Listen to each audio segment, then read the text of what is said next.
Morning students, in the previous videos we have discussed about the important poems, and already I have discussed about the important works, important novels in the previous videos. I will drop down the link in the description below. You can check it out, the important poems and important British literature works, which includes dramas, novels and all those things. Okay, so stick to these works, stick to these poems. Of course there will be a lot of other poems, a lot of other works that we have not covered in these important poems, important works video. So there are 110 important works that I have already discussed, and there are around 60 poems that I have already discussed in the previous videos. Every time you study something, you will find more and more and more and more. Okay, so the thing is that you don't have to cover the whole syllabus. Whatever you study, make sure that you revise it 10 to 15 times if you want to see the good results. Okay, side by side, go through the previous year questions. Okay, so in this video I am going to share with you the important topics from literary criticism. So this literary criticism video is only for those students who are studying by themselves. It is not for the students who are subscribed to any course. For instance, if you have purchased our material, if you are studying under my guidance, then you don't have to watch this video, because you see a lot of perception, a lot of videos will confuse you at the end. So you have to plan yourself what you are studying, and according to your plan you have to keep on walking through that roadmap. One day I post a video, another day another YouTuber post a video, another day another educator post a video. So that will just distract you from the real goal. Okay, so if you are enrolled in any other coaching class, you can simply directly get in touch with me, with the guide, with the teacher that you are subscribed to, and you can ask the roadmap. Okay, so following everyone's perception, following everyone's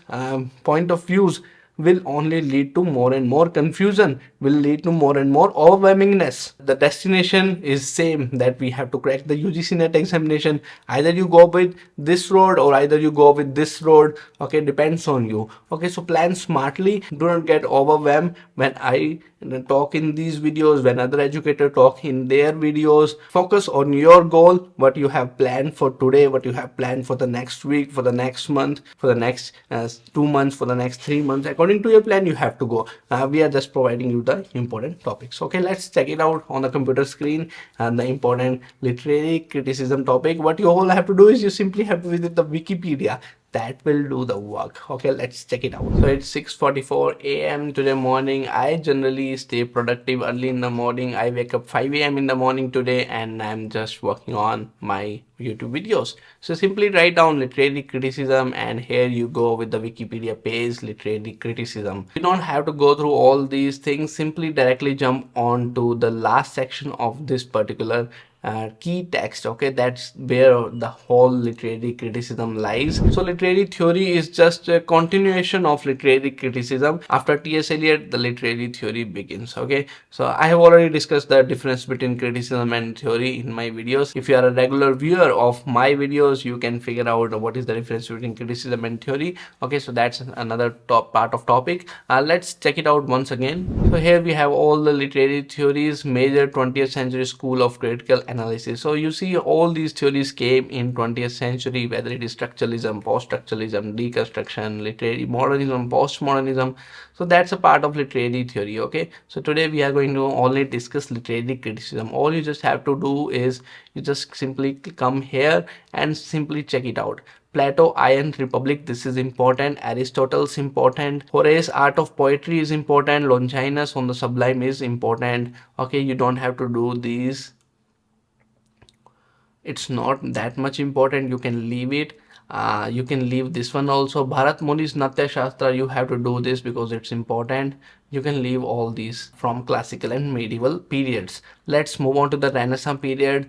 You can leave this one, but yes, of course you have to study Philip Sidney, An Apology for Poetry. Directly jump on to the Francis Bacon's The Advancement of Learning. This one is important. Many students ask me about the non-fiction prose, like what all are the non-fiction prose that's included in British literature, from where they are going to ask the questions.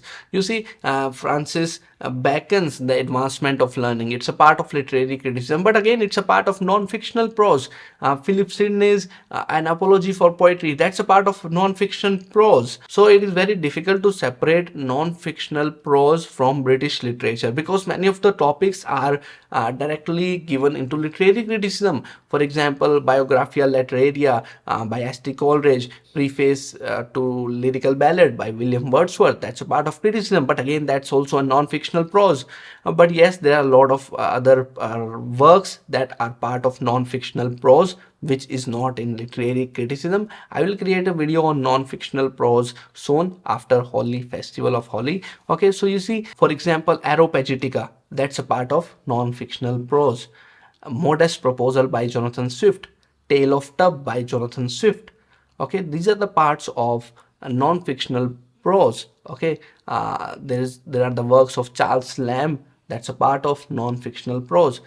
Of course, they are not in literary criticism, but I want to say is that some of the non-fictional prose are here in literary criticism also. Okay, so let's get onto the screen once again. So from Renaissance period, Philip Sidney is important, Francis Bacon's is important. Okay, you can leave all the remaining writers here. This is not important because they are from Italian writers. Mazzoni was an Italian philosopher, a professor in Pisa, and a friend of Galileo Galilei. So you see, that's Italian literature. Of course, it is translated into English, but here we are only studying the history of English literature. English is our subject, so we are only sticking to these things. Okay, so let's move on to the next one, Enlightenment period. John Dryden's An Essay of Dramatic Poesy. Again, that's a part of non-fictional prose.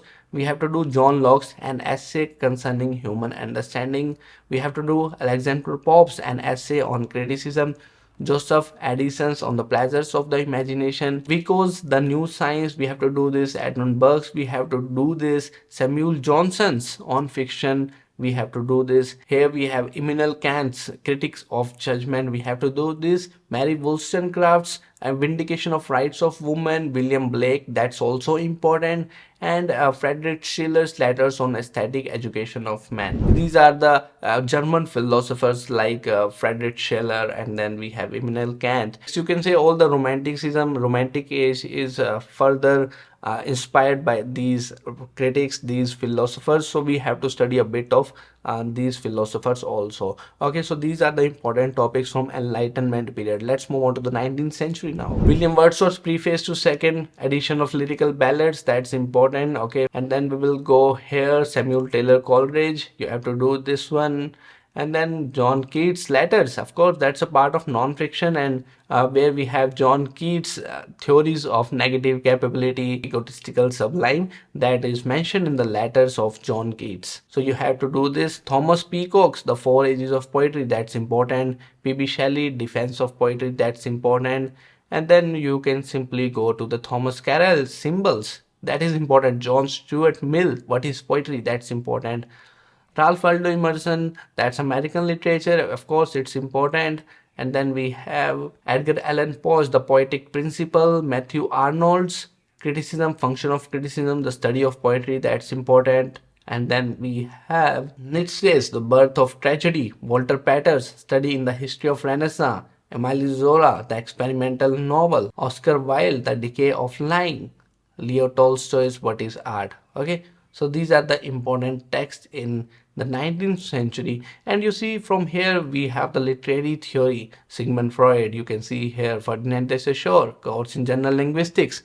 Okay, so from here we have the literary theory, Claude Lévi-Strauss, The Structural Myth, T.E. Humes. In literary theory, I do not suggest you to go through these readings of the text, because you see, in literary theory, like for Ferdinand de Saussure, he has given 3 or 4 concepts only, so you must remember 3 or 4 concepts and all the works that he has published in chronological order.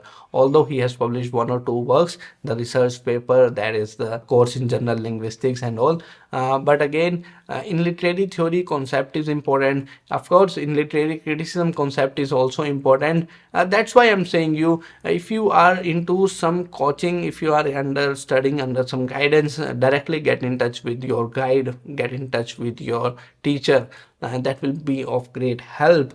And of course, if you're studying by yourself, these topics that I have discussed in literary criticism, and that's more than sufficient. If you just go through it, refer to Wikipedia, refer to Google, make one page notes on each topic. For example, John Keats, negative capability, egotistical sublime. Okay, so it will just take you one page to write down to cover John Keats. It will take you one page to cover Philip Sidney. It will take you one page to cover P.B. Shelley, one page to cover Biographia Literaria, one page to cover William Wordsworth, one page for all these works. Mary Wollstonecraft's Vindication of Rights of Women, one page for all these works, and that will do a lot of your work. Okay, so that is from literary criticism. We will discuss literary theory. Literary theory is something that's more conceptual. You cannot simply just read it from the Wikipedia. So that's for literary criticism. I will upload another video on the non-fictional prose that I have just discussed in the beginning. Aeropagitica by John Milton. Okay, so we have Seas of Thebes by John Lydgate, and then we have a lot of works in Shakespeare's A.C. Bradley's Shakespeare. Okay, a lot of non-fiction prose are there. I will discuss with you in the next video. Do like the video because that encourages me to create more such videos for you in the future. Also, do not forget to subscribe the channel for more updates. Visit limitlessliterature.com to know more about our books and courses. I will see you soon in the next video. That's it for this thing.